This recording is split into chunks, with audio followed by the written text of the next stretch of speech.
Chapter 5 का question number 39 जो कि आया हुआ है आरबीएसटी मेन एग्जाम 2022 में।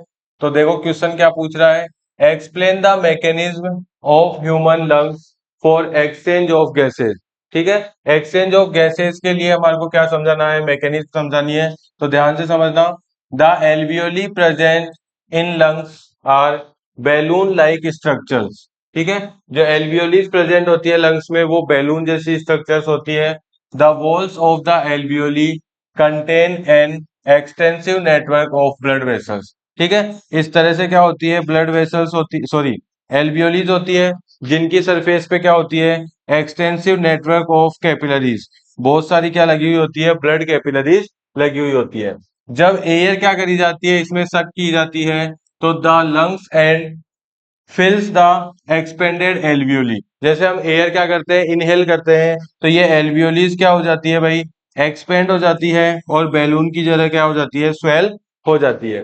फिर क्या होता है, the blood brings CO2 gas from the rest of the body for release into the alveoli and the oxygen in the alveolar air is taken up by blood to be transported to all the cells of the body. फिर यहाँ पे क्या होता है, diffusion process के through. Diffusion का मतलब होता है क्या, हाई कंसंट्रेशन से लो कंसंट्रेशन की तरफ क्या होना, मूवमेंट होना। तो जैसे ही यहाँ से हमने क्या करा, ऑक्सीजन इनहेल करी और ब्लड क्या लेके आया है, ब्लड लेके आया है CO2 गैस। ठीक है, क्योंकि बॉडी पार्ट्स में क्या होता है, ग्लूकोज रिएक्ट करता है किससे, ऑक्सीजन से, और क्या बनाता है, CO2 गैस। यानी कि बॉडी पार्ट्स को किसकी जरूरत है, ऑक्सीजन की जरूरत है, और क्या बना रहे हैं वो, CO2 गैस बना रहे हैं।